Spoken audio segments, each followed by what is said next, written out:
Welcome to Up Close and Personal. Today we have Mr. Paul Bridges, Bandmaster Paul Bridges. He's my bandmaster at the Clearwater Citadel Corps. How you doing, Paul?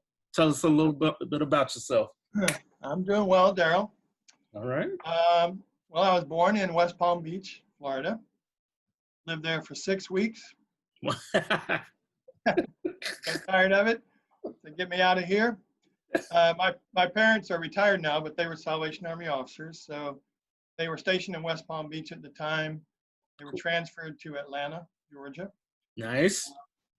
Went there, we were in about 4 different appointments in Georgia. So when I was 6, I had just turned 16, and they were transferred to Clearwater. Hmm. I came here in 71, a couple of years ago. And then when my parents left, I just stayed behind. So I've lived here in Clearwater since 71. Wow, that's impressive. Yeah. That's a long. Hi, I'm Sabrina Kemper, and I am with the lovely Taylor Farrington. Yay. Hi. Taylor has been doing the Creative Arts Ministry while heading it up in the Tallahassee Corps for about how many years? Has it? Oh, 4? 5? 5? 4 or 5, Yeah. something like that. Yeah, I've been here for 5, so 4 or 5, something like that. I know, you've been faithful. You and your sister. Taylor has also had experience leading the regional creative arts ensembles, and she's been a member of our divisional timbrels, and she's been a member of our divisional adult creative arts group. So Taylor has a lot in the game, right? And she's amazing. So she's going to be our creative arts representative for the Up Close and Personal today. So Taylor, tell us a little bit about yourself, where you were born, family upbringing, hobbies, and how you really began your artistic journey of music and the arts. Yeah, so I was born originally, me and my sister were born in Durham, North Carolina, / Chapel Hill. Yes.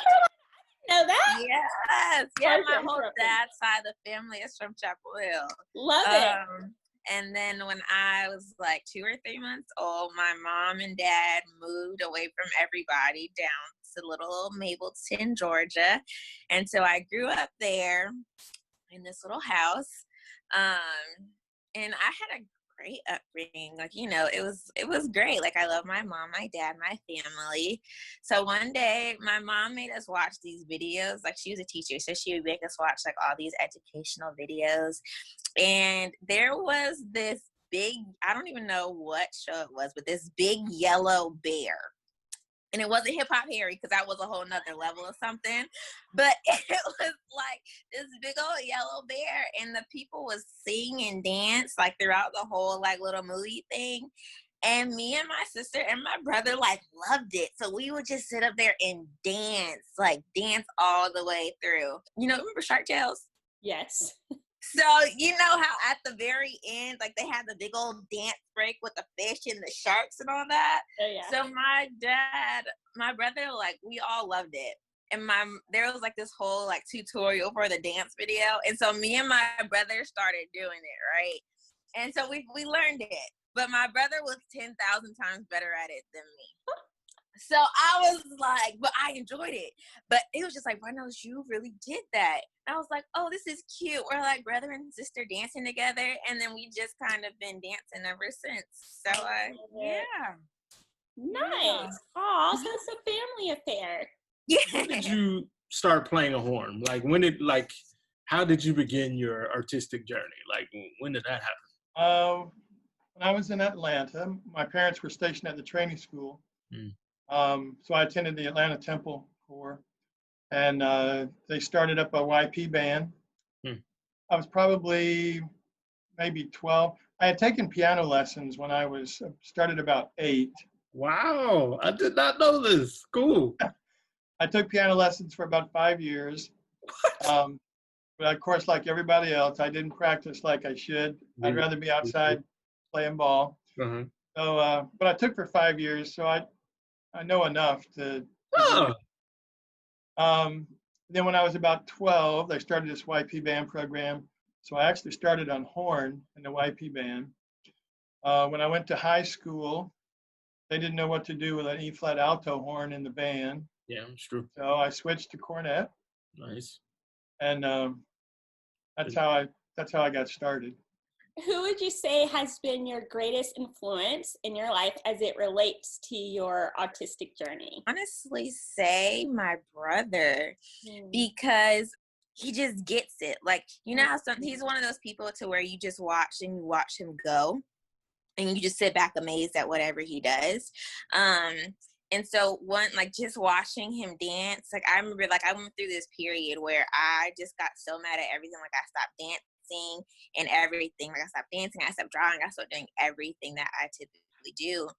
And we were at our home court at the South Atlanta Cox Center. And my brother went up there, and he would go, him and Jordan, they would dance together, and he would go every day. And he was like, Taylor, you want to come? And I'd be like, no, I'm not coming, because I was just mad. I don't even remember what I was mad at. I was just mad at the world. And he basically was like, he just kept going, and they had a Christmas play. And at the Christmas play, my brother danced his tail off. Like, he just, like, he went, like, you know how you see something and you're like, you went off for him. Like, yes. I didn't even know what else happened, but you went off. That was him all the way. And I was like, and I came to like a realization in that moment. Not only was I was like the proud sister, so whenever you see him dance, I'm always like, you better go, Brian. Right? And then, but outside of that, I had this moment within myself. I was like, Taylor, like, you've been blessed with this gift, right? And I go through this thing of being like embarrassed about it, but like I love it at the same time, right? And it's just like, Taylor, even if you're embarrassed about it, this is something that you love and you've been gifted with, and you have this ability to show people it, so you might as well use it. And that's what my brother did. I'm like, where is this brother? You see him? He's actually he's at TYI. I'm sorry, I know you're moving to Texas soon, but now I want your parents to get moved here so that I would love that, because then I would come back here. But like now, I want to meet him because he inspired you, and which is awesome. Wait, were you at TYI this year? No, I was at another territory's version of, imagine a TMI, but only theater, dance, visual art, stage lighting, it was amazing. And we gotta get one of those. I know. Well, we don't have one, and I've been talking about the South has just as much talent. I've been trying to, but I have no control over what happens as far as from a territorial level down. But girl, and it's amazing. I've always wanted to go. Some of my past students from the Carolinas have gone. I've had a student from Florida go, like Destiny's gone, but I had never gone myself, and every student I had said it's amazing. So that's where I was this year, and I don't. Girl, I would have went too. All right, sorry to get off. Sorry to get off topic. Girl, it's amazing. It's amazing. Like, I can talk to you about that at a different time. It's amazing. The East, hats off to them. I want to circle back though and kind of go off script from the questions, because you mentioned at sometimes feeling an embarrassment associated with your gift. So can we just kind of dive into that and speak to that? Because I feel like some of our young people may experience the same thing, especially if they don't exercise this outside of the core community. So can you kind of share a little bit more about that? Yeah, so if I'm being honest, like I stopped dancing, right? And it's crazy because I stopped dancing maybe middle school all the way up through high school. And then when I got back here and I got to the core, I was like, sure, I'll do it this one time, you know? And then it was never just that once. Like in Salvation Army fashion.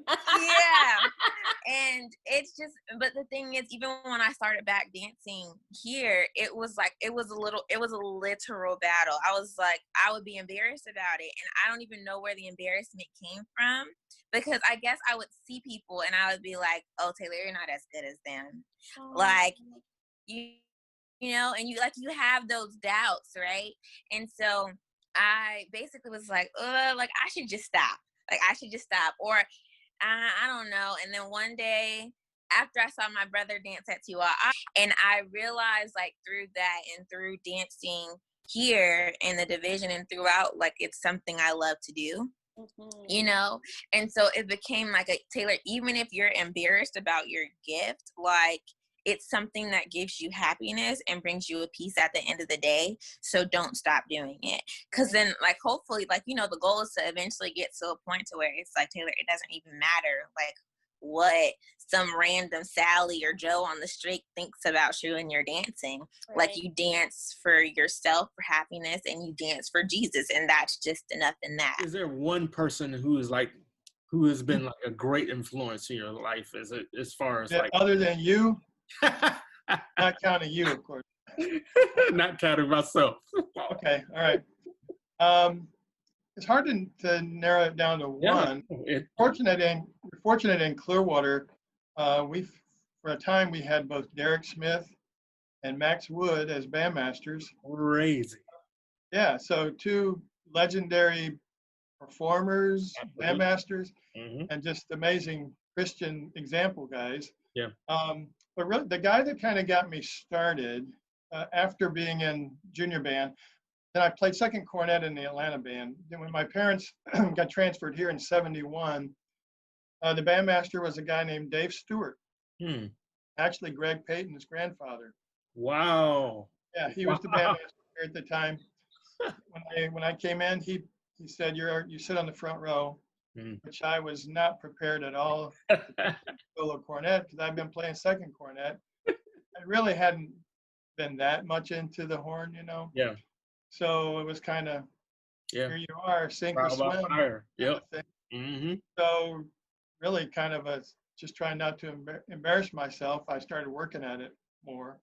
So he's the guy that kind of gave me a push. You know, he wasn't a Derek Smith or a Max Wood, but he was a bandmaster that was interested in me, interested in me, you know, to improve. In fact, when my parents transferred away and I stayed here, he and his wife would frequently have me over to their house for dinner. So he wasn't only just a guy that kind of pushed me musically, you know, he showed me some concern beyond just the music. So he was an impressive guy to get me going. That's cool. Or hear more about how you encounter Jesus through your passion for music and the arts, and how has your faith grown as a result of that passion? I want to say it was out of youth councils, and I don't remember what year it was, but it was the year we did Rise Up, and we danced with the chorus. You remember that? Yeah. And I don't even remember what was happening with me at that time, but it was a hard time, like a couple of months for me.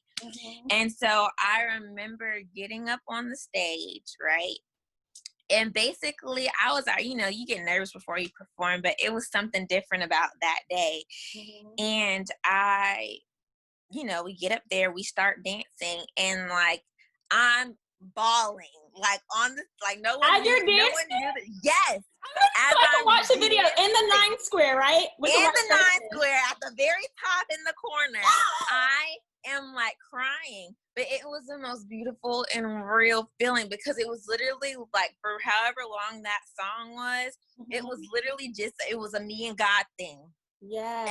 And it was just like, it was all this reassurance that was going on that I needed, and it was all these things, and I was just like, okay, God, you said you got me, friend. Yes. I need you to pull on through, because right now I can't, you know. And that's what that whole entire moment was for me. Yeah. And I think there's just certain key times like that where God is just like I'm dancing and people see me, but I'm just like, it's a me and Jesus thing right now. Like, and no one ever really knows about them, but it's just like, it's a me and God thing. And typically it's like, he'll bring me peace when I dance for him, or he'll bring me like a joy, or like, it'll be like, Taylor, cherish these moments and these times, you know? And so I think dance is kind of me and God's way, and it's his way, or me being faithful to God, but him also reassuring me. So that's what that is. I'm getting chills. All I can think about is the scripture that says, like, our body is a temple and the Holy Spirit dwells within us. So Yeah. I'm moving. It is definitely communicating with the Lord and resonating with the Spirit that's in Kind of me. leads to the next question. How did you encounter your faith in Jesus through music? I know for me, my entire walk with God is intertwined with, my relationship with music in a way. It's kind of, so how did that work for you? Growing up in the Army, my faith had already somewhat developed, Yeah. But, like most teenagers, you kind of drift away some. Absolutely. Not that I ever thought about leaving the church, but certainly the band and the music, like a lot of kids that go through the band program, that was something that kind of cements you to the Army. Absolutely. And keeps you there. But through the years, I've had opportunity to play in a few different bands and be influenced by a lot of different people, especially, in territorial band. Yep. A lot of good influential people there that encourage you through their music and in just your relationship with them. So, I mean, it's tough to figure out any specific thing. It's just kind of been a growing process, but music has certainly been a major component of that for me. Is there a scripture verse in the Bible that has been an anchor for you throughout your life? Yes. It's Psalms 139. Okay. Yeah.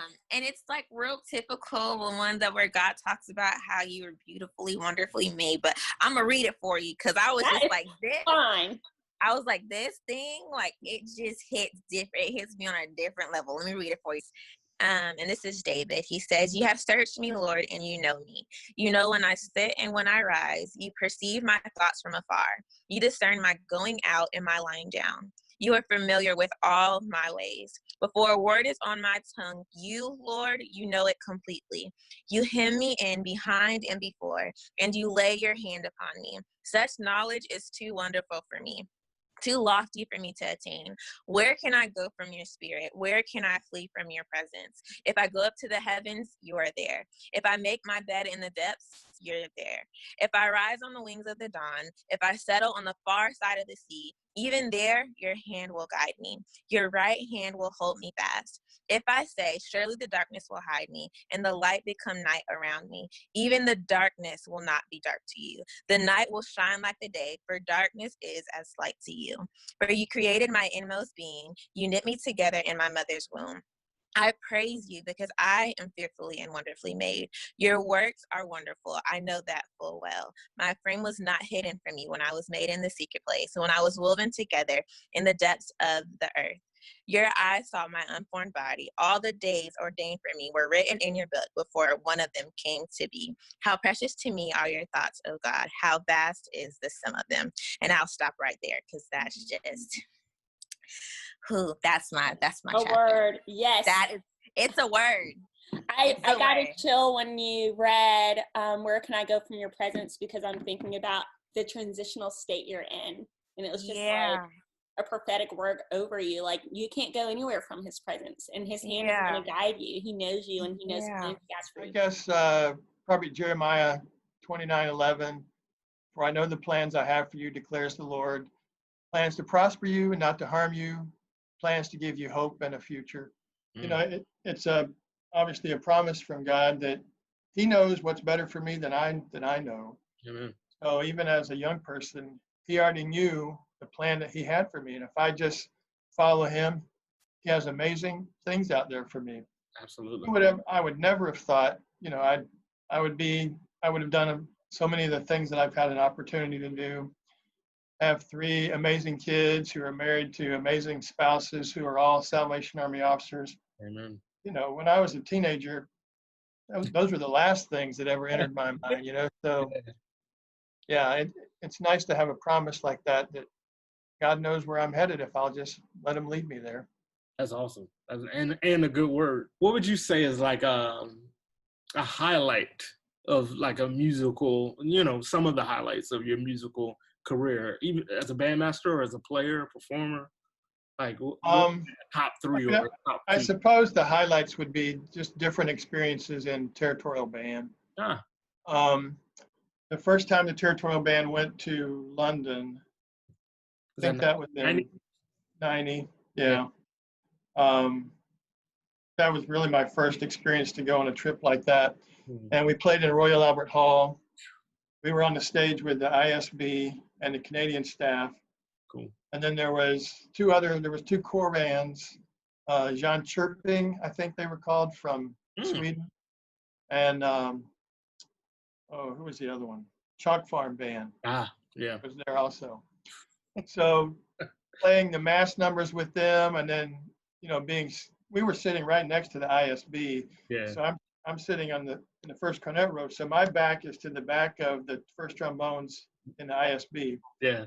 So I mean, I get nervous in those situations anyway, but when we're playing our number and having those guys peer over your shoulder, Yeah. it was nerve-wracking, but it was an amazing experience. So That's cool. that's probably the first highlight that I would remember, I Are guess. there any sort of best practices for how you believe you can develop into a more proficient artist for the glory of God? For one, I think you just got to keep going, for one. And I don't think that's a practice, but it's more like it's just like a little tidbit for life. You got to keep going. And I think when you're an artist, like, it's all about how much you practice from. Like, you have to practice. You can't not practice. Always making sure you remember your joy, like you remember what your artistic ability brings for you. Like, to me, if it becomes something where you just got to do it because you're doing it, like, you've lost the reason why you dance.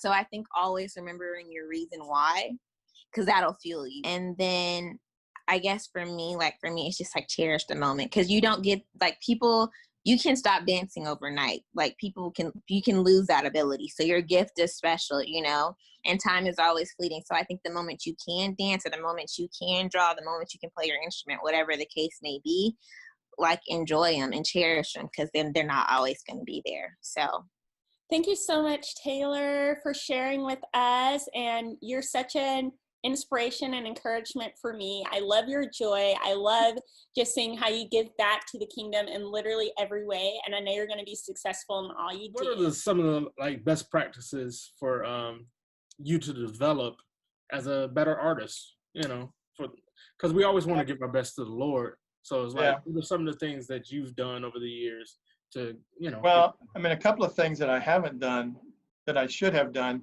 Like, if you want to really get proficient on your instrument, you need to find somebody that can give you some lessons. Somebody that really knows what they're doing. Unfortunately, I never did that. Everything I've picked up was just being in an ensemble. Really? Yeah, so I have a lot of bad habits that I know that I have, that every once in a while I'll try to go to a book and correct it, and then if you don't stick with it, you just fall back into what you've been doing for the last 50 years, So I mean, if you're really wanting to improve, you really need to find somebody that can lead you in the right way.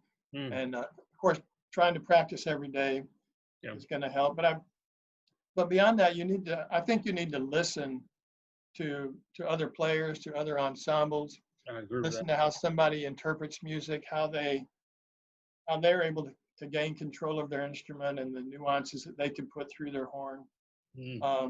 Listen to other, don't just listen to band music. Listen to all varieties of music. Yes, sure. Yep. It's true. You just need to get that in your head, so that you feel what you're playing and not just blowing out notes, Absolutely. Music is emotional, you need to be able to connect in a variety of ways, and just doing those things. Play in other groups where people are better than you, that helps me in territorial band. I always come away from there challenged to try to do better, which I seldom do, but it's good to be challenged by other people. Sitting next to you for the last 50 years in territorial band. Exactly. Yeah, I mean, I always come away thinking, how does he do that? And it challenges me to try to do better. So play in groups with people that are better than you. That'll raise your level of playing as well. Well, Paul, I thank you for your time. Man, you gave a lot of good notes. Hopefully, everybody who's watching this video will listen to some of the good stuff that Paul has to say. He's a good man and a great bandmaster. I hope you're a bandmaster for the next 40 years. I hope not. I really hope that. All right, man. Thanks for having me. Thanks, Paul. All right. See ya.